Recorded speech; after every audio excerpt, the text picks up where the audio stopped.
अस्सलाम वालेकुम। आज इस दूसरी क्लास में हम एक स्टेप मज़ीद आगे पढ़ेंगे। हमने पहली क्लास में वर्डप्रेस डाउनलोड करना, ज़ैम्प या वैम्प सर्वर डाउनलोड करके इसको इंस्टॉल करना और वर्डप्रेस की इंस्टॉलेशन सीखी थी। अब इस सबक में हम ये एक अहम टॉपिक सीखेंगे कि वर्डप्रेस में दो बेसिक चीज़ें बहुत अहमियत रखती हैं, एक वर्डप्रेस थीम्स और एक वर्डप्रेस प्लगइन्स।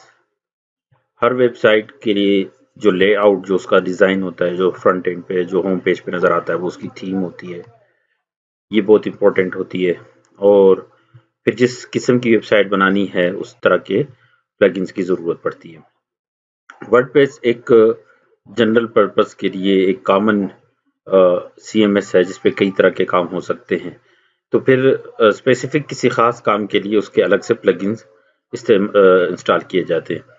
मसलन अगर आपको ई कॉमर्स वेबसाइट बनानी है, ऑनलाइन शॉपिंग वेबसाइट, तो आप उसका प्लगइन इंस्टॉल करेंगे, ई कॉमर्स प्लगइन इंस्टॉल करेंगे। और अगर आपको कोई real estate and property website बनानी है, तो आपको रियल एस्टेट एंड प्रॉपर्टी का प्लगइन इंस्टॉल करना होगा। अगर आपने कोई कार लिस्टिंग, गाड़ियों के शोरूम की वेबसाइट बनानी है, तो उससे रिलेटेड प्लगइन इंस्टॉल करना पड़ेगा। तो जैसी वेबसाइट और वैसे ही प्लगइन आपको ज़रूरत पड़ेंगे। प्लगइन्स बहुत से फ्री में हैं, लेकिन अच्छे काफ़ी प्लगइन जो हैं वो पेड हैं, वो खरीदने पड़ते हैं।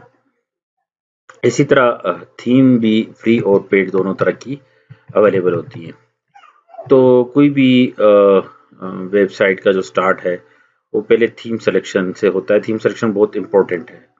आपको जिस किस्म की वेबसाइट बनानी है, आपको उससे रिलेटेड थीम सर्च करनी होती है। और फ्री की थीम्स बहुत ज़्यादा अवेलेबल हैं। मैं इस वक्त गूगल पे कुछ फ्री वर्डप्रेस थीम सर्च करता हूँ, फ्री वर्डप्रेस थीम्स। तो आपको कई ऐसी वेबसाइटें मिलेंगी जिन्होंने कलेक्शन किया है। फॉर एग्जांपल, अब ये वेबसाइट है athemes.com, इसमें 45 थीम्स का कलेक्शन रखा है। ये उनकी अपनी नहीं है, दूसरों की एक तरह की ब्लॉगिंग के तर्ज में इन्होंने दे रखा है। इसके अलावा themeforest.net पे भी है। और ये एक तरह से कुछ की तो अपनी है और कुछ ने दूसरों की थीम को, देखिए किसी ने लिखा है 6000 प्लस फ्री वर्डप्रेस थीम्स। तो इस तरह आपको आइडिया होगा कि इसके हज़ारों फ्री थीम्स अवेलेबल हैं। मैं फौरी तौर पे एक ऐसी वेबसाइट जिसकी फ्री थीम्स में थोड़ा सा ये प्रॉब्लम होता है कि बाज़ औक़ात जैसा डेमो दिखाया जाता है वैसी ही नहीं बन पाती, क्योंकि उसमें से कुछ सेक्शन फ्री होते हैं, बाकी पेड होते हैं। लेकिन कुछ अच्छी वेबसाइटें और अच्छी थीम्स हैं जो बड़ी मशहूर हैं। मसलन एक वेबसाइट है एक्सेस प्रेस थीम के नाम से, एक्सेस प्रेस थीम्स।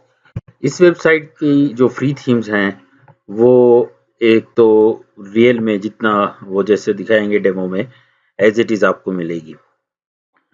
दूसरे नंबर पे इनकी थीम में सपोर्ट अच्छी है, एरर का इशू ज़्यादा नहीं है। इनकी थीम्स मैं कई वेबसाइटों पे इस्तेमाल कर चुका हूँ। तो जब आप इनकी वेबसाइट खोलेंगे तो इसमें आपको वर्डप्रेस थीम्स का ऑप्शन मिलेगा। इसमें फ्री वर्डप्रेस थीम्स का ऑप्शन आपको नज़र आएगा। इस पर आप क्लिक करेंगे तो आपको एक्सेस प्रेस की बनाई हुई काफ़ी फ्री थीम्स मिलेंगी, और हर थीम के साथ उसका डेमो और डाउनलोड का ऑप्शन भी होगा। तो देखिए यहाँ काफ़ी सारी थीम मौजूद हैं और बड़ी अच्छी थीम्स हैं जो आप आसानी से डाउनलोड कर सकते हैं। और इसको इंस्टॉलेशन का तरीका भी मैं आपको बताऊंगा। 2-3 थीम मैं आपको डेमो के तौर पे दिखाता हूँ। आप देखें किसी भी थीम के ऊपर जब आप माउस लेकर आएंगे तो डेमो, डाउनलोड और व्यू डिटेल 3 ऑप्शन आएंगे। अगर डेमो देखना चाहें, इसको मैं न्यू टैब में ओपन कर रहा हूँ ताकि इसका डेमो देख सकें। डाउनलोड करना चाहें तो ये वर्डप्रेस के पेज वेबसाइट पे ले जाएगा, वहाँ से डाउनलोड हो जाएगी। और अगर इसकी डॉक्यूमेंटेशन और बाकी डिटेल देखना चाहें तो व्यू डिटेल पे क्लिक करें। अब ये एक्सेस प्रेस की एक बड़ी मशहूर थीम है इनलाइटन, इसका ये डेमो है। तो ये देखें, इसके अंदर बड़े अच्छे सेक्शन है। सबसे ऊपर के सेक्शन में सोशल मीडिया आइकन और एक अलर्ट या मैसेज टाइप्स आप दे सकते हैं। नीचे कॉन्टैक्ट के ऑप्शंस हैं, यहाँ पे आप अपना लोगो लगा सकते हैं। उसके नीचे इस टाइप का मेन्यू बना सकते हैं। और एक स्लाइडर का ऑप्शन है इसमें। स्लाइडर के नीचे न्यूज़ एंड अपडेट्स हैं। उसके नीचे आप अपने कोर्सेज वगैरह दे सकते हैं या इससे रिलेटेड कोई भी चीज़ें, सर्विसेज हैं, फिर एक्स्ट्रा सर्विसेज के लिए भी आपके लिए ऑप्शन है। अचीवमेंट के लिए काउंटर रखा है और बड़ा अच्छा काउंटर बनाया हुआ है इन्होंने।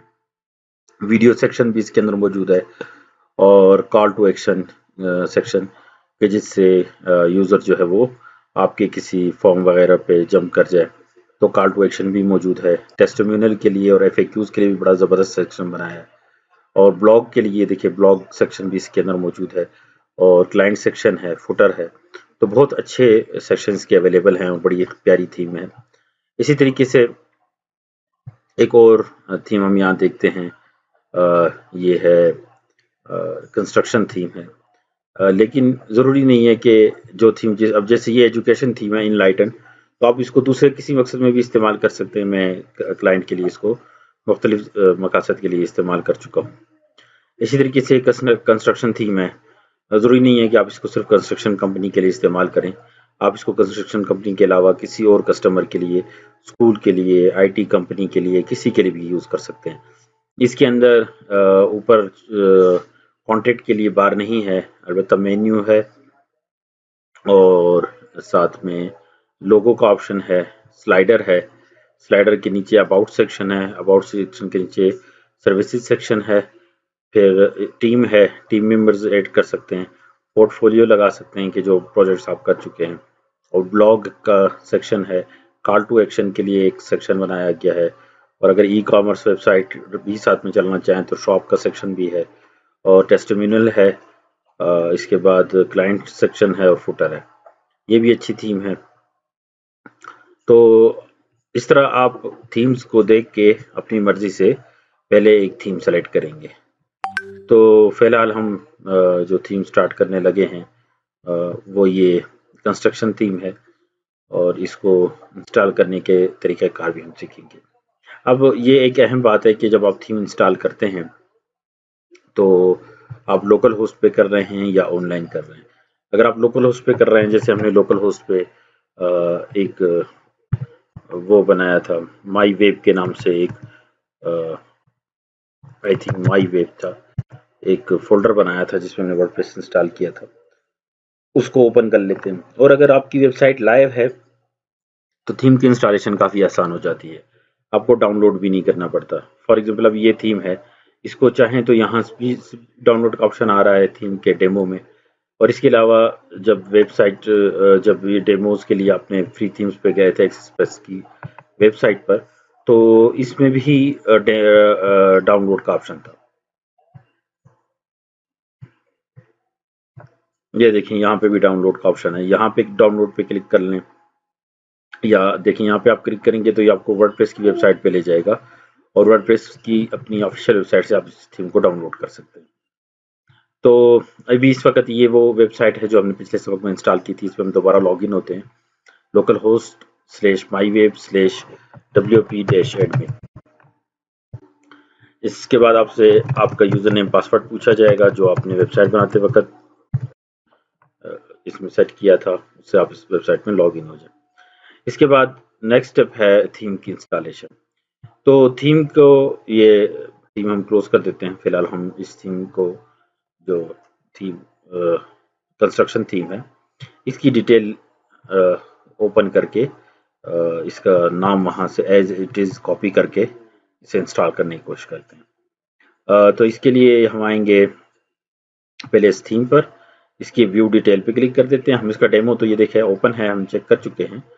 अब हम इसकी डिटेल में जाके इसका नाम सर्च करते हैं। तो इसका नाम है कंस्ट्रक्शन लाइट। ये एक्सप्रेस की कंस्ट्रक्शन लाइट थीम है, मैं इसका नाम यहाँ से कॉपी कर रहा हूँ। अब थीम को इंस्टॉल करना है तो इंस्टॉल करने के लिए 2-3 मेथड्स हैं। एक मेथड ये है कि आप इसको ऑनलाइन इंस्टॉल करें, अपीयरेंसेस लिखा है इस पर आप आ जाए और थीम्स पर क्लिक करें और फिर आप इसके बाद यहाँ पे आएगा एड न्यू थीम, इस पर क्लिक करें और जो थीम आपने इंस्टॉल करनी है उसे यहाँ पे सर्च कर लें। लेकिन मसला ये है कि लोकल होस्ट में ये देखें ये रही है थीम कंस्ट्रक्शन लाइट, इसके नीचे देखें इंस्टॉल का ऑप्शन आ रहा है। लोकल होस्ट में जब हम इसे यहाँ से इंस्टॉल करने की कोशिश करते हैं तो ये बहुत टाइम लगा देता है, बाज़ औक़ात एरर दे देता है। इसलिए लोकल होस्ट में इससे अच्छा तरीका ये है कि आप इस थीम को डाउनलोड कर लें। डाउनलोड करने के लिए जो डाउनलोड का बटन है, मैं इस पर राइट क्लिक करके या इसको कंट्रोल प्रेस करके एंटर करता हूँ ताकि नए पेज में ओपन हो जाए। तो ये देखें यहाँ से ये डाउनलोड हो जाएगी। लेकिन अच्छा, डाउनलोड होने के बाद फिर दूसरा स्टेप ये होगा कि आप अपलोड थीम पे क्लिक करेंगे, आपको जिप फाइल मिल जाएगी। आप चूज फाइल पे क्लिक करके जो भी जिप फाइल आपको मिली है उसको अनजिप ना करें, उसको as it is zip format में अपलोड सेलेक्ट करके इंस्टॉल नाउ का बटन दबा दें। लेकिन अगर आपकी वेबसाइट लाइव है, मैं एक लाइव वेबसाइट पे इसको वैसे भी इंस्टॉल करना है, उसमें मैं इसको इंस्टॉल करके देखता हूँ। इस वक्त मैं एक लाइव वेबसाइट में लॉगिन हूँ और इस पर मैं ये थीम इंस्टॉल कर रहा हूँ। तो इसके लिए मैं अपेरेंसेस में जाता हूँ, थीम पे क्लिक करता हूँ। तो दो मेथड्स मैंने आपको बताया, या तो या ये तरीका करेंगे कि अपेरेंसेस थीम फिर ऐड न्यू के बाद आप अपनी थीम का यहाँ पे नाम सर्च करें। ये देखिए यहाँ सर्च बॉक्स में, तो आपको अपनी जो थीम मिले उसके इंस्टॉल नाउ के बटन पे आप क्लिक कर दें। अगर वेबसाइट लाइव है तो ये फौरन इंस्टॉल हो जाएगी और फिर इसके बाद देखें एक्टिव का ऑप्शन आ जाएगा, इस पर आप क्लिक करेंगे आपकी थीम एक्टिव हो जाएगी। तो ये चूंकि लाइव वेबसाइट है इसलिए ये काम बड़ा आसानी से हो जाता है। लेकिन अगर आपकी वेबसाइट लोकल होस्ट पे है तो बेहतर है कि आप उसको डाउनलोड करके अपलोड कर लें। या फिर एक और इससे आसान मेथड ये है कि जहाँ पे आपने अपनी ज़ैम्प सर्वर को इंस्टॉल किया है, फॉर एग्जांपल आपने ज़ैम्प को सी ड्राइव में इंस्टॉल किया है, तो आप सी ड्राइव में जाके ज़ैम्प फोल्डर ओपन करें और ज़ैम्प फोल्डर के अंदर htdocs का फोल्डर ओपन करें। इसके अंदर जो आपने फोल्डर बनाया है, जैसे माई वेब के नाम से मैंने बनाया है, इसमें wp कंटेंट फोल्डर मिलेगा आपको, wp कंटेंट, इसको ओपन करें। इसमें थीम्स के नाम का फोल्डर होगा, इसे ओपन करें और जो आपकी जिप फाइल आपको डाउनलोड में मिली है उसको यहाँ पेस्ट करके यहाँ अनजिप कर दें। तो ये भी, इससे भी थीम इंस्टॉल हो जाएगी। तो ये 3 मेथड्स हैं थीम को इंस्टॉल करने के। अब मेरे पास लाइव में ये थीम इंस्टॉल हो चुकी है, तो मैं इसके बाद देखिए इस थीम के अंदर एक ऑप्शन दे रहा है कि आप ये कर सकते हैं कि इस थीम के का जो डेमो जैसा था वो सारा का सारा इसमें इंपोर्ट कर ले, फिर उसमें से जो सेक्शन आप चाहें उसको बेशक डिलीट कर देना। तो इसमें देखें विदाउट डेमो भी आप काम स्टार्ट कर सकते हैं और जो स्टार्टर साइट्स है यानी डेमो साइट है उसको भी डाउनलोड कर सकते हैं। इससे ये होगा कि वो साइट एज इट इज आपके पास डाउनलोड हो जाएगी, आपकी वेबसाइट पे लाइव हो जाएगी। तो इसके लिए सबसे पहले एक और प्लगइन इंस्टॉल करना है। मैंने आपको पहले बताया था कि वर्डप्रेस के अंदर हर काम के लिए मुख्तलिफ ये बैक एंड प्लगइन है, यानी इस प्लगइन का वेबसाइट के फ्रंट एंड से ताल्लुक नहीं है बल्कि बैक एंड पे डेमो डेटा को इंपोर्ट करने के लिए इस्तेमाल होता है। इसके लिए इंस्टॉल एंड एक्टिव पे क्लिक करेंगे तो ये जो देखें फॉर्म वो इंस्टॉल हो गया, एक्टिव किया तो प्लगइन एक्टिव भी हो गया। एक्टिव होने के बाद यहाँ पे इंपोर्ट का ऑप्शन आ रहा है, देखें वही थीम आ रही है, इसमें इंपोर्ट पे क्लिक करें तो जो थीम के साथ एक्स्ट्रा जो इनको प्लगइन ज़रूरत है उनका भी ऑप्शन दे रहा है। उनमें से कॉन्ट्रैक्ट फॉर्म 7 को हम इंस्टॉल कर सकते हैं अगर ज़रूरत पड़े, या WP, लेकिन ये सारे ऑप्शनल हैं, ज़रूरी नहीं है। मैं इनमें से कोई भी फ़िलहाल इंस्टॉल नहीं कर रहा और नेक्स्ट कर रहा हूँ। लेकिन ये अच्छा ये ऑप्शनल है, रिक्वायर्ड प्लगइन, इसको क्लोज कर दें, फिर आप इंपोर्ट पे दोबारा क्लिक करें। मैं कॉन्ट्रैक्ट फॉर्म 7 को इंस्टॉल कर देता हूँ, लेकिन इसके फिलहाल में मुझे ज़रूरत नहीं है, ये ई कॉमर्स वाले सेक्शन के लिए है। फीड वाला भी कर देते हैं, ये बहुत बड़ा प्लगइन है, फिलहाल हमें इसकी ज़रूरत नहीं है, हम इसके बगैर ही इसको नेक्स्ट करते हैं। लेकिन देखिए रहा है कि सारा को इंस्टॉल करना ज़रूरी है, तो इसे मुझे इंस्टॉल करना पड़ेगा, फिर बाद में हम इसे इंस्टॉल कर सकते हैं। नेक्स्ट स्टेप, ये इंपोर्ट के लिए ऑप्शन है, ठीक है, सारों को इनेबल करते हुए इंपोर्ट पे लगा देते हैं। इससे ये होगा कि जैसा हमें डेमो में वेबसाइट दिखाई गई थी वो सारी एज इट इज़ इंपोर्ट होकर हमारी वेबसाइट में शो होने लग जाएगी।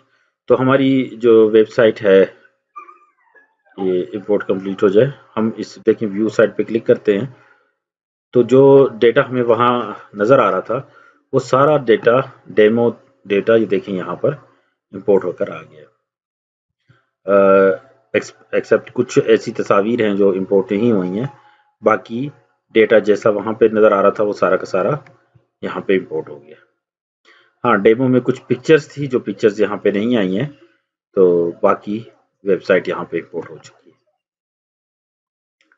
तो ये हो गया एक थीम की इंस्टॉलेशन।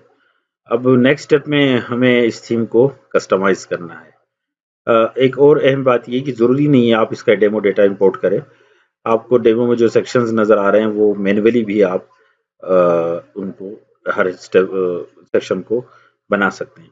अच्छा, अब इसमें कुछ ऐसे प्लगइन्स इंस्टॉल हुए हैं जो हमें नहीं चाहिए, जैसे शॉप का प्लगइन है, वो यहाँ पे ज़रूरत नहीं है। तो इसके लिए हम वेबसाइट में के बैक एंड में दोबारा आते हैं और यहाँ पर हम प्लगइन्स पे क्लिक करते हैं। ये देखिए लेफ्ट साइड में प्लगइन्स आ रहे हैं। तो जो प्लगइन हमें रिक्वायर्ड नहीं है उनको यहाँ से अनइंस्टॉल कर देते हैं। प्लगइन्स में काफ़ी सारे प्लगइन इंस्टॉल हुए हैं। इसमें ये वाला प्लगइन डेमो डेटा इंपोर्ट होने के लिए इंस्टॉल किया था। अब इसकी ज़रूरत नहीं है तो इसे हम डीएक्टिव कर देते हैं। फिर हम जो गैर ज़रूरी प्लगइन होंगे उन्हें सेलेक्ट करके डिलीट कर देंगे। ये प्लगइन ज़रूरत है और इसकी अपडेट भी आई हुई है, यहीं से हम इसको अपडेट कर सकते हैं। देखिए अपडेट नाउ पे क्लिक करके अपडेट करने का एक और भी तरीकाकार है, वो फिर मैं अगले पार्ट में आपको बताऊंगा। ये प्लगइन अपडेट हो गया है। फॉर्म बनाने के लिए हमें इस प्लगइन की ज़रूरत पड़ेगी। क्लासिक एडिटर प्लगइन अच्छा है, ज़रूरत पड़ता है, इसे रहने देते हैं। कॉन्टैक्ट फॉर्म 7 को फिर हम डीएक्टिव कर देते हैं।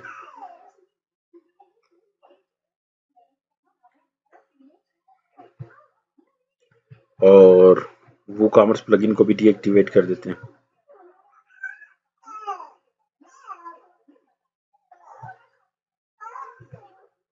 और ये जो फीड प्लगइन है इसे भी डीएक्टिवेट कर देते हैं।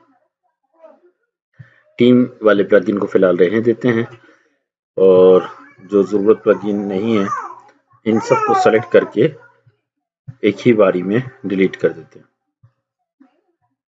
इनको सेलेक्ट किया, फिर नीचे भी ऑप्शंस आएंगे, देखें डीएक्टिव डिलीट वगैरह के, और प्लगइन्स के ऊपर भी ये ऑप्शन आपको मिलेंगे। तो मैं इन सबको सेलेक्ट करके डिलीट कर दूँ और इसके बाद अप्लाई, इसके बाद ओके आएगा, ओके कर देना।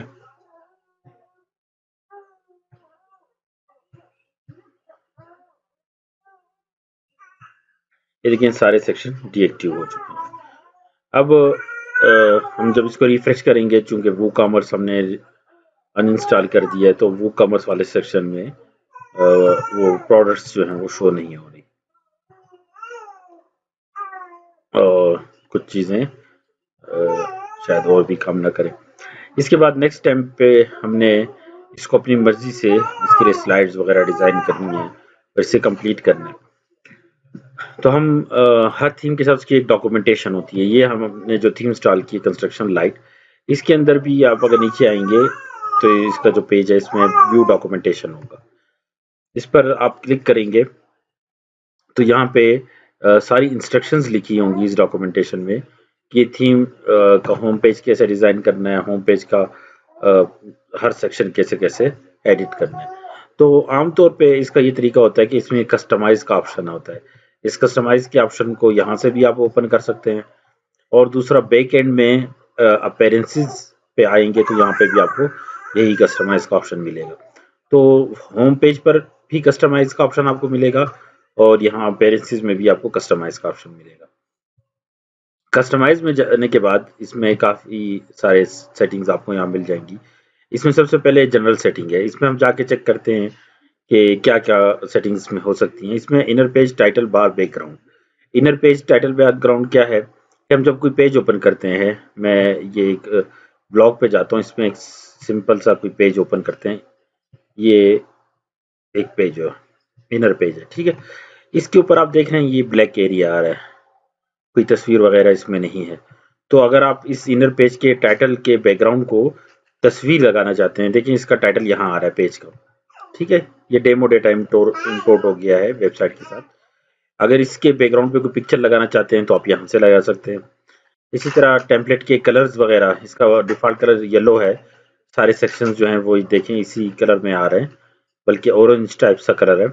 तो ये कलर चेंज करने से ये बटन कलर, ये सारे कलर एक ही बारी में चेंज हो जाएंगे, जो जो जहाँ पे ऑरेंज है। हाइपरलिंक कलर भी इसका ऑरेंज है। अच्छा, इसके अलावा बैकग्राउंड कलर आप यहाँ से इसका चेंज कर सकते हैं, इस वक्त वाइट आ रहा है। बैकग्राउंड पे अगर इमेज लगाना चाहें तो वो यहाँ से आप लगा सकते हैं, लेकिन वो बहुत ही अजीब लगती है, वो ना लगाई जाए तो बेहतर है। फिर इसके बाद बैक पे हम आ गए और हेडर सेटिंग में जाते हैं। देखिए हर सेटिंग के बाद फिर वापस बैक का ऑप्शन भी मिलता है। इसके अंदर मेन्यू सेक्शंस हैं। मेन्यू के अंदर कुल आई थिंक इसमें एक या दो ही सेक्शन है, एक ही सेक्शन है मेन्यू के लिए। फुटर में अलग से कोई सेक्शन नहीं है, सिर्फ ऊपर ही एक सेक्शन है। और ये मेन्यू की सेटिंग जो है हम यहाँ के बजाय ये जाके हम बजट से करेंगे, अपीयरेंसेस और मेन्यू। यहाँ पे हम मेन्यूज अपने बनाएंगे और उनको सेट करेंगे। फिलहाल जो मेन्यू लगा हुआ है उसमें 3 ऑप्शन आ रहे हैं। इसको प्राइमरी मेन्यू, ये इसको सेलेक्ट करते हैं, ये सबका प्राइमरी मेन्यू है, ठीक है। तो हम अगर इससे कुछ चीज़ें हटाना चाहें तो देखिए सिंपली ये ब्लॉग आ रहा है, इसको रिमूव कर दो, इसकी ज़रूरत नहीं है। शॉप आ रही है, इस पे अभी चूंकि वो कॉमर्स हम डिलीट कर चुके हैं, इसलिए शॉप, कार्ट और ये जो जितने पेजेस हैं इन पे इधर इधर राइट क्लिक, सिंपल क्लिक करें और डिलीट करते जाएं। इसके बाद ये प्राइमरी पे क्लिक कर दें तो सिर्फ होम रह जाएगा, बाकी सब डिलीट हो जाएंगे। अब हम दोबारा इसको होम पे क्लिक करते हैं, होम वेबसाइट पे आते हैं, देखिए यहाँ पे सिर्फ होम रह गया, बाकी सब डिलीट हो गया। इसके अलावा इसमें अगर अबाउट अस पेज पहले से कोई डेमो का बना हुआ है, देखिए अबाउट बना हुआ है, इसमें मैं क्लिक कर लेता हूँ। कॉन्टेक्ट पेज अगर बना हुआ है, देखिए कॉन्टेक्ट अस का भी बना हुआ है, इन दोनों को ऐड कर देता हूँ। ऐड टू मेन्यू पे क्लिक किया, थोड़ी देर में ये मेन्यूज जो हैं, ये मेन्यू आइटम्स हैं ये। अच्छा, इसमें ये मैं पेजेस पे मौजूद हूँ, ये देख रहे हैं पेजेस। यहाँ पे हम पेजेस भी ऐड कर सकते हैं मेन्यू में, पोस्ट से ऐड कर सकते हैं अपनी मर्जी का कोई कस्टम लिंक। मसलन हम चाहते हैं कि इधर लिखा है यूट्यूब, उस पर कोई क्लिक करे यूट्यूब ओपन हो जाए, तो यहाँ पे यूट्यूब का लिंक दे देंगे, यहाँ पे टेक्स्ट डाल देंगे। ये सब पोस्ट कैटेगरीज होती हैं, ये मैं आपको समझाऊंगा, कैटेगरीज भी ऐड हो सकती है। इसके बाद मैंने इसको सेव मेन्यू किया, तो ये इसके अपने कुछ बने हुए डिज़ाइन टेम्पलेट्स हैं अबाउट और कॉन्टेक्ट के, फर्जी डेटा है इनके अंदर, वो इसमें डाल के मैंने इसको सेव कर दिया है। अब वेबसाइट के को रिफ्रेश करते हैं तो आप देखेंगे कि यहाँ पे खुद ब खुद अबाउट और कॉन्टेक्ट के ऑप्शन आ गए, और ये डायनेमिक है, मतलब ये वाला फिक्स हिस्सा है। अब अबाउट पेज पे आएंगे भी तो यही मेन्यू नज़र आएगा, आप कॉन्टेक्ट पेज पर आएंगे भी तो यही मेन्यू आएगा। यानी मेन्यू जो है वो हर पेज के लिए अलग से आपको नहीं बनाना पड़ता, एक ही मरतबा आप मेन्यू बनाते हैं। तो जितने अभी देखें ये अबाउट पेज ओपन हो गया है, इस अबाउट पेज के अंदर भी देखें अबाउट का ऑप्शन नज़र आ रहा है। फिर इसके बाद ये कॉन्टेक्ट अस सेक्शन है, इस पर आप क्लिक करेंगे तो आपको कॉन्टेक्ट पेज नज़र आ जाएगा। अब इसमें फिलहाल कोई डेटा नहीं है, हम इसको एडिट कर सकते हैं। किसी पेज को एडिट करने के लिए ऊपर भी एडिट का ऑप्शन आता है और यहाँ पे भी आता है, जब आप लॉगिन होते हैं तो आप इसको एडिट कर सकते हैं, ये हम बाद में एडिट करेंगे। तो ये तो हो गया हमारा मेन्यू का सेक्शन। इसके साथ लेफ्ट साइड पे हमारा जो मेन्यू लोगो आ रहा है, इसको एडिट करने के लिए दोबारा हम कस्टमाइज में जाते हैं। अच्छा, कस्टमाइज में जाने से पहले जो हम कस्टमाइज की जिस हिस्से को देख रहे थे वो देखते हैं कि जनरल सेटिंग्स की। अच्छा, ये हर थीम की अलग अलग सेटिंग होगी, ये जरूरी नहीं है कि हर थीम में आपको general setting, header setting, home setting, post setting ऐसे ऑप्शंस नहीं आएंगे। कस्टमाइज में हर थीम का अलग अलग होगा, इस थीम के हिसाब से हम इसको सेटिंग कर रहे हैं। तो हेडर सेटिंग में जब हम जाते हैं तो मेन्यू का मैंने आपको बताया, इसको मेन्यू से सेटिंग करना है। स्लाइडर जो यहाँ पे चल रहा है इस वक्त, स्लाइडर के लिए हमें एक कैटेगरी चाहिए जिसमें हमने स्लाइडर्स को ऐड करना है। ये कैटेगरी क्या होती है? कैटेगरी को समझने के लिए आप ये समझें कि यहाँ पे दो ऑप्शन आपको मिलेंगे, एक पोस्ट और एक पेज। ये वेबसाइट के सी पैनल में आपको मिलेगा। अगर आपको कई पेजेस को ग्रुप बनाना है, उनको मतलब एक ही किसी कैटेगरी के अंदर रखना है, तो फिर आप पोस्ट को यूज करेंगे, और अगर अलग अलग बनाना है तो आप पेज यूज करेंगे। मसलन आप चाहते हैं एक ब्लॉग आप बनाए और जो भी पोस्ट एड करें वो ऑटोमेटिक ब्लॉग सेक्शन में चली जाए, तो उसके लिए आप पोस्ट को यूज करेंगे। और इसके लिए देखिए हमारे पास पोस्ट में कैटेगरीज का ऑप्शन भी है, इसमें हम क्लिक करके अपनी मर्जी से पहले कैटेगरीज बना लेते हैं। अब देखिए यहाँ पे काफी सारे सेक्शंस बने हुए हैं, तो हमें चूंकि अपनी मर्जी के सेक्शन बनाने हैं, सॉरी कैटेगरीज बनी हुई हैं, तो इसलिए मैं मौजूदा कैटेगरीज को सेलेक्ट करके सबको डिलीट कर देता हूँ ताकि हम अपनी मर्जी से कैटेगरीज बना सकें।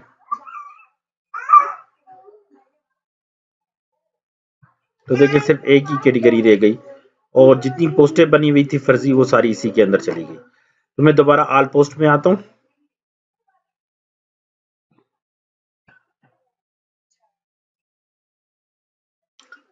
इसके अंदर कुछ ऐसी पोस्ट हैं जो खुद बनाई गई हैं और वो ज़रूरत भी पड़ सकती हैं, तो हम उन पोस्टों को डिलीट नहीं करेंगे, बाकियों को डिलीट कर देंगे।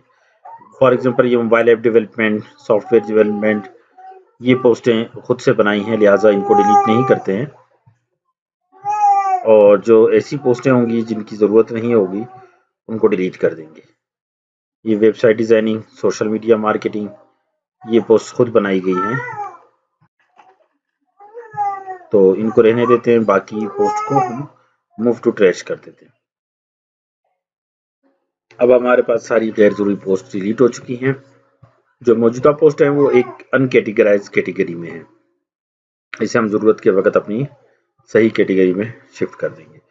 फिलहाल हमें अपनी स्लाइड्स के लिए कैटेगरी चाहिए, तो हम दोबारा कैटेगरीज पे क्लिक करते हैं और एक स्लाइड के लिए कैटेगरी बनाते हैं। स्लाइड्स, ये जो होम पेज पे चल रही हैं ये स्लाइड्स हैं। इसके लिए हमें अपनी मर्जी की पहले कैटेगरी बनानी है। स्लाइड्स के नाम से मैंने बना दी, आप अपनी मर्जी से कोई भी बना सकते हैं और ऐड न्यू कैटेगरी कर दिया। तो ये देखिए स्लाइड्स के नाम की कैटेगरी बन गई और इसमें कोई पोस्ट मौजूद नहीं है। अब हम पहले इसके लिए स्लाइड डिज़ाइन करेंगे। तो इसके लिए स्लाइड का साइज़ कितना होना चाहिए, इसके लिए एक आसान हल तो ये है कि आप जो डेमो में स्लाइड्स हैं उनका साइज़ चेक कर लें। मसलन इस पे देखिए कॉपी इमेज आ रहा है, तस्वीर कॉपी हो रही है, तो आप इधर से तस्वीर को कॉपी करके फोटोशॉप में पेस्ट करके इसका जो साइज़ है वो चेक कर सकते हैं। बाज़ औक़ात यहाँ से तस्वीर का साइज़ नहीं पता चलता, तो फिर हम इंस्पेक्ट पे क्लिक करके उसको चेक करते हैं। हम इसके बाद जो दूसरी किसी थीम पे काम करेंगे तो उसमें मैं आपको दूसरा मेथड भी सिखा दूंगा। तो तस्वीर को यहाँ से कॉपी करने के बाद इसको फोटोशॉप में कंट्रोल एन करेंगे तो ये उतना ही साइज सेलेक्ट करेगा जितना के वहाँ पे आपने कॉपी की है। चेक करने के लिए मैं इसको पेस्ट करता हूँ, तो देखें ये वही साइज है जो वहाँ पे तस्वीर का नजर आ रहा है। तो इससे पता चलता है कि इस स्लाइडर की तस्वीरें 1920 उनकी विड्थ होनी चाहिए, 700 हाइट होनी चाहिए और 72 रेजोल्यूशन। वेबसाइट में कोई भी तस्वीर आप 72 रेजोल्यूशन से हाई न रखें ताकि इसका केबीज में साइज कम से कम हो। तो अब हमें इस वेबसाइट के लिए कुछ तस्वीर डिजाइन करनी है। मसलन ये कंपनी डिजिटल मार्केटिंग का काम करती है, तो मैं नेट से कुछ डिजिटल मार्केटिंग की पिक्चर्स ले लेता हूँ।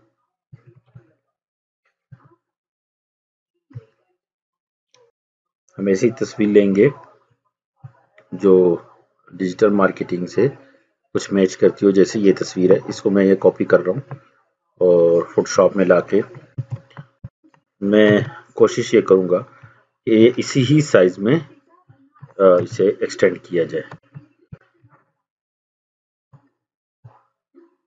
ये देखिए अब इसमें फेसबुक आइकन नीचे जा रहा है। ट्विटर और फेसबुक बहुत इंपॉर्टेंट है, तो हम ऐसा रखेंगे कि जो इम्पोर्टेंट आइकन्स हैं वो सारे शो हों। फिलहाल इसी साइज में सही है, इसी पोजीशन पे मैं इसको सेव कर रहा हूँ।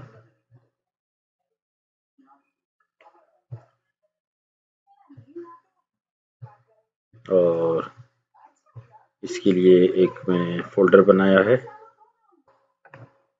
और मैं यहाँ से इसके लिए जेपीजी सेलेक्ट करके इसे किसी नाम से सेव कर देता हूँ। ये तो एक काम हो गया कि मैंने तस्वीर सेलेक्ट कर ली है। अब मैं एक पोस्ट बनाता हूँ, ऐड न्यू पोस्ट पे क्लिक करता हूँ। यहाँ पे देखें ऐड न्यू पोस्ट का ऑप्शन है।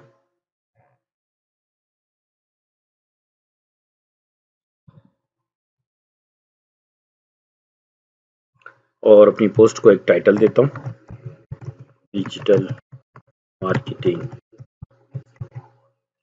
और इसके साथ अगर कुछ नीचे डिस्क्रिप्शन में लिखना चाहूँ तो नीचे डिस्क्रिप्शन में। ये जो जिस लेआउट में एक पोस्ट डिज़ाइन हो रही है ये इसलिए कि हमारे पास एक प्लगइन इंस्टॉल है क्लासिक एडिटर के नाम से, इसलिए पोस्ट इस तरह शो हो रही है, वरना इसका लेआउट डिज़ाइन कुछ चेंज होता है। अगर आपके पास पोस्ट इस तरह नहीं आ रही है तो आपको एक प्लगइन इंस्टॉल करना होगा क्लासिक एडिटर के नाम का।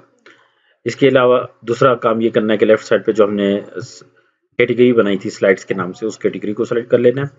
और तीसरे नंबर पे नीचे आपको एक ऑप्शन मिलेगा सेट फीचर इमेज का, इस पे क्लिक करके आप अपने लिए वो तस्वीर अपलोड कर लें जो आपने अभी डिजाइन की है।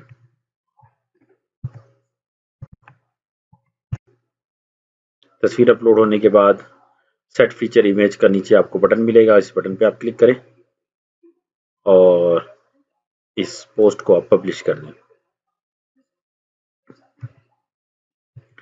अच्छा, ये काम कंप्लीट होने के बाद आप अपनी वेबसाइट को एक दफ़ा रिफ्रेश करें और फिर आप कस्टमाइज पेज को दोबारा से नए सिरे से ओपन करें। जो पहले से कस्टमाइज ओपन है उसे क्लोज करें, क्योंकि उसके अंदर मौजूदा जो नई कैटेगरीज बनी हैं वो शो नहीं होंगी, इसलिए आपको दोबारा से इसको क्लोज करके ओपन करना है। अब हम दोबारा स्लाइडर सेटिंग के लिए आते हैं। ये देखें हेडर सेटिंग में स्लाइडर सेटिंग, इस पे पहले तो एनेबल करना है इसको, और यहाँ से आपने वो कैटेगरी सेलेक्ट कर लेनी है जिसमें आपने स्लाइडर्स ऐड करनी शुरू की। तो एक स्लाइड की एक पिक्चर तो शो हो गई। इसके बाद ये देखिए ऊपर पब्लिश का बटन है, इसको पब्लिश करके फिर वेबसाइट के फ्रंट एंड को रिफ्रेश करें तो आपकी एक स्लाइड तो यहाँ पे लग चुकी है। लेकिन इसके अंदर आप देख रहे हैं कि स्लाइड के ऊपर भी डिजिटल मार्केटिंग लिखा हुआ आ रहा है, और आपने भी ऐसी तस्वीर ली है जो डिजिटल मार्केटिंग वाली है, लिखाई वाली है, तो ये थोड़ा ऑकवर्ड लगता है। इसके लिए बेहतर है तस्वीर ऐसी हो जिस पर टेक्स्ट ना हो। तो हम ये तस्वीर लगा देते हैं जो जिस पे टेक्स्ट नहीं है, बाद में आप फिर इसे अपनी मर्जी से चेंज कर लें।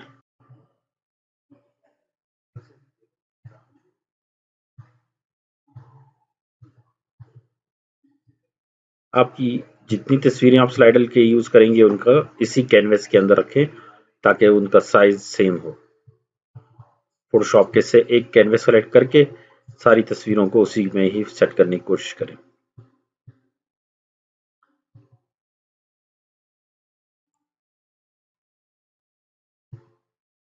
तस्वीर मैंने देखें चेंज कर दी है। अब मैंने इसको अपडेट किया और वेबसाइट को रिफ्रेश किया है, तो आप देखेंगे कि अब टेक्स्ट कुछ ना कुछ बेहतर लग रहा है, लेकिन इसको मजीद भी बेहतर किया जा सकता है इसके लिए अच्छी तस्वीर सेलेक्ट करके। इसके बाद दूसरे नंबर पे कोई एक और सर्विस हम स्लाइडर में डाल देते हैं। फॉर एग्जांपल हम वेबसाइट डिजाइनिंग डाल देते हैं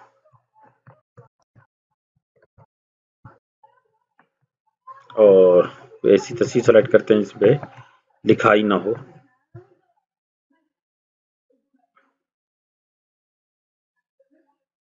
ये तस्वीर इसलिए थोड़ी मुनासिब लग रही है कि ये रिस्पॉन्सिव वेबसाइट डिजाइनिंग की तरफ इशारा करती है। तो इस तस्वीर को हम अपने जो हमने कैनवस सेट किया हुआ है उसी पे फिक्स करने की कोशिश करेंगे। इसे कॉपी इमेज करें,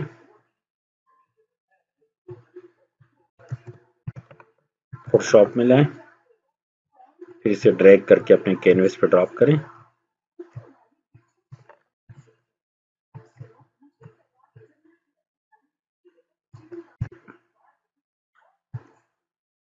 अब इसे मैं सेव कर रहा हूँ स्लाइड नंबर 2 के लिए। स्लाइड नंबर 2 के लिए फिर मुझे एक और पोस्ट बनानी होगी। पहली पोस्ट फिर देखिए ऐड न्यू पोस्ट के लिए यहाँ पे भी ऑप्शन आपको मिलेगा, यहाँ पे भी मिलेगा। दूसरी पोस्ट बनाएंगे लेकिन इसको कैटेगरी जो इसके लिए है वही स्लाइड वाली सेलेक्ट करनी है लेफ्ट साइड राइट साइड पे, और इसको मैं वेबसाइट डिजाइनिंग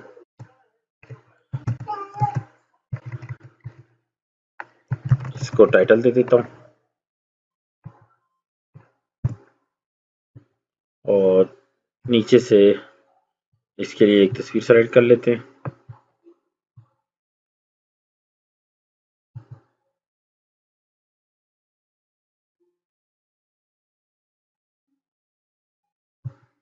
अच्छा, मैंने देखें अब सिर्फ वेबसाइट का टाइटल दिया, स्लाइड्स कैटेगरी सेलेक्ट की और तस्वीर लगाई है।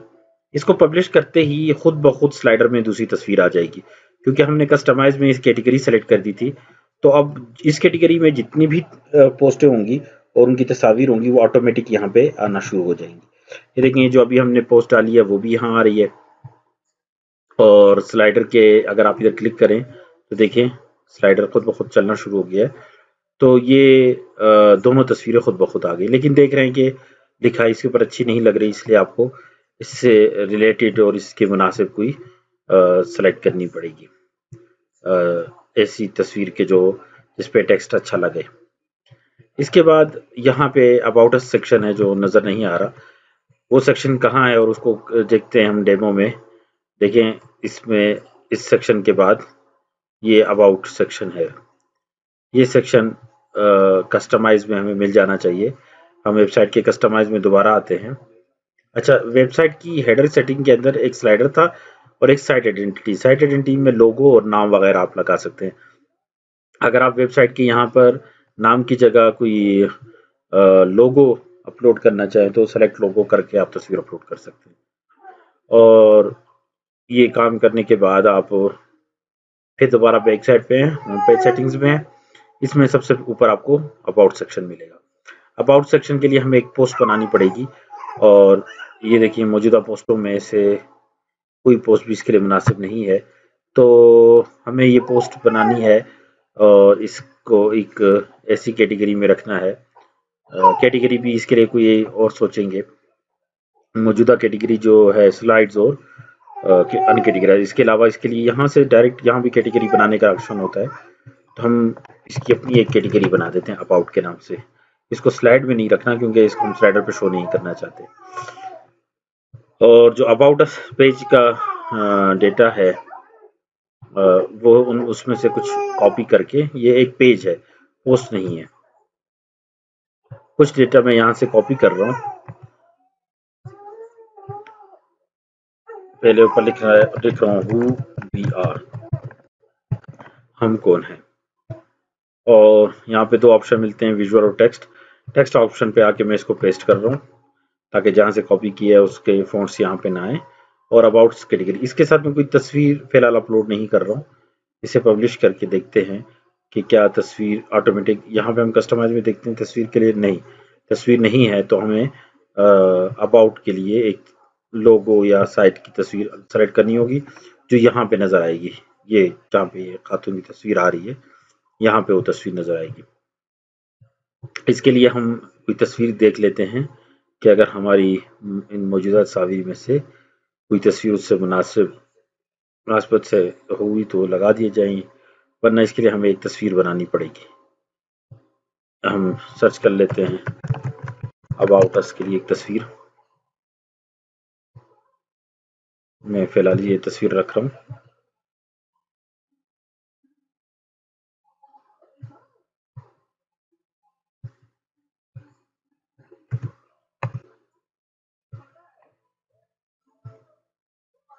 और ये तस्वीर हम अपलोड कर देते हैं यहाँ पे।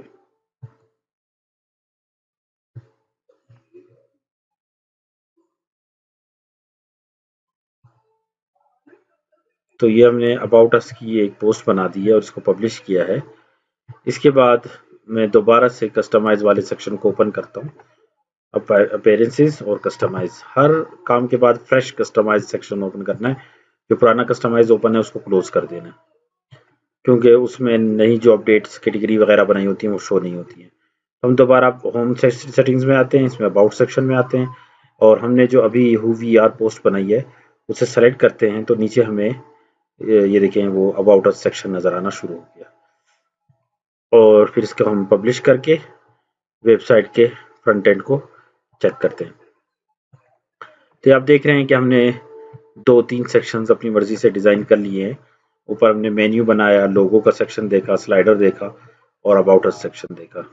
इस तरह हम नीचे के एक आवर फीचर सेक्शन को भी कुछ देख लेते हैं। ये बड़ा आसानी से बन जाएगा क्योंकि इसके लिए हमारे पास पोस्ट मौजूद है।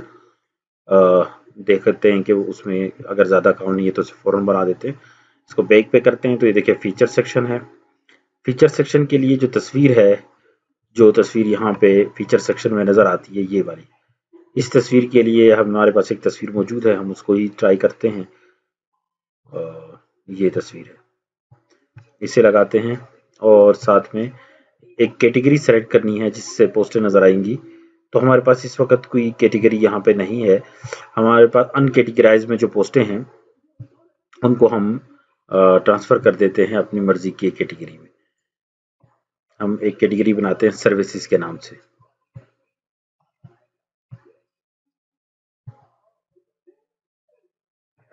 सर्विसेज की एक कैटेगरी बना के जितनी पोस्टें अनकैटेगराइज में हैं उन सबको हम सेट कर भेज देते हैं सर्विसेज कैटेगरी में। यहाँ अनकैटेगराइज को सेलेक्ट करते हैं।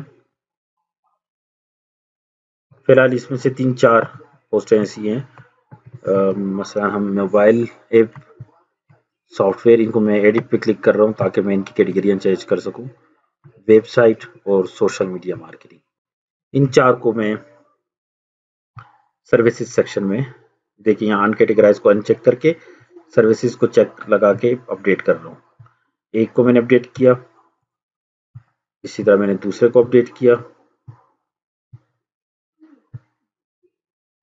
तीसरे को अपडेट किया। अब देखिए मैंने सर्विसेज कैटेगरी अभी बनाई है, तो जो पहले से कस्टमाइज ओपन है उसमें ये कैटेगरी शो नहीं होगी। मुझे कस्टमाइज को दोबारा से रिफ्रेश ओपन करना पड़ेगा। यहाँ पे देखें सर्विसेज कैटेगरी शो नहीं हो रही, इसलिए इसको क्लोज करना होगा।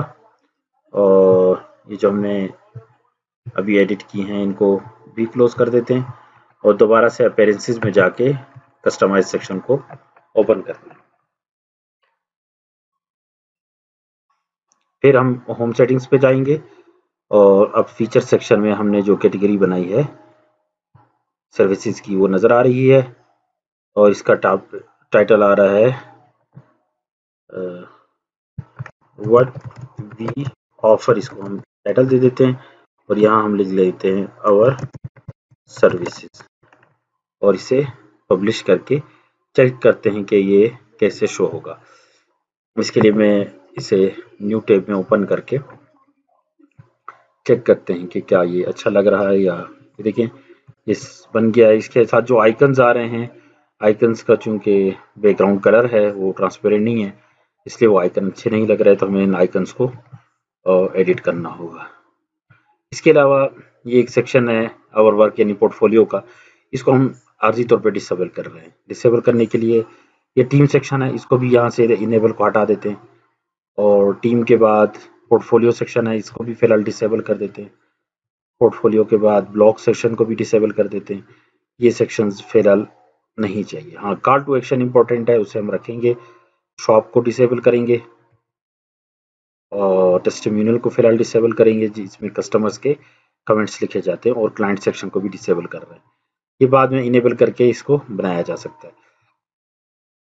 अब हम वेबसाइट के फ्रंट एंड को रिफ्रेश करके चेक करते हैं।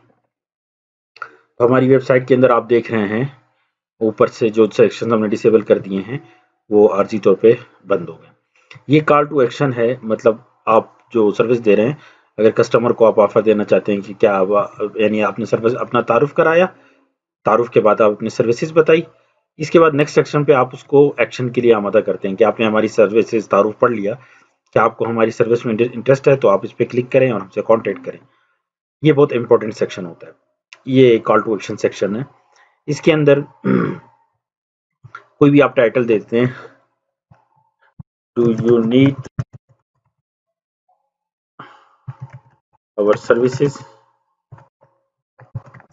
या इस टाइप का कोई आप टाइटल देके looking for practical and affordable solution for your next project, या इससे रिलेटेड कोई भी दे देते हैं। गेट फ्री कंसल्टेशन, इधर मैं लिख देता हूँ कॉन्टैक्ट अस।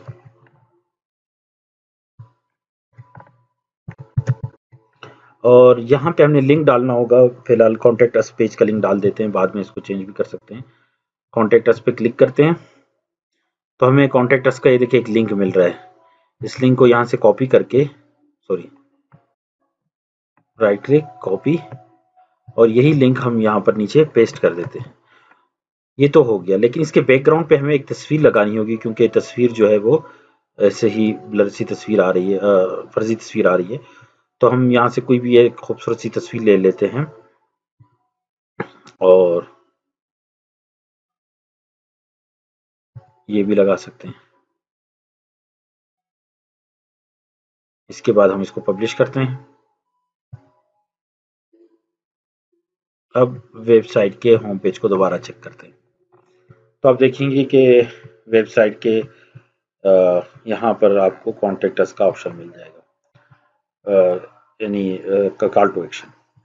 अब आखिरी ये वाला जो सेक्शन है ये फुटर के अंदर है। यहाँ पे आप देखेंगे ये सेक्शन आपको आई थिंक यहाँ पे नहीं मिलेगा। देख रहे हैं, आखिरी क्लाइंट सेक्शन है, इसके बाद वाला सेक्शन यहाँ पर नहीं है।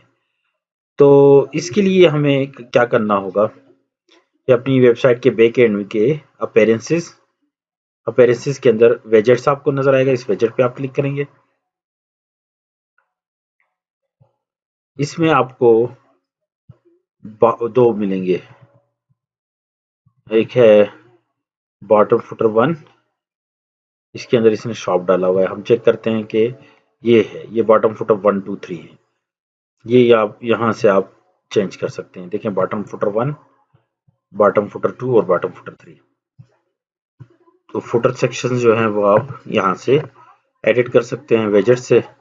इसमें शॉप को हम फिलहाल फुटर 1 से रिमूव कर रहे हैं और कैलेंडर को भी रिमूव कर देते हैं। यहाँ आप अपनी मर्जी से कोई टेक्स्ट विजेट लगाकर इसको फुटर को सेट कर सकते हैं। इनको डिलीट करने के बाद हम इसको रिफ्रेश करते हैं, तो ये देखिए यहाँ से शॉप का सेक्शन रिमूव हो चुका है।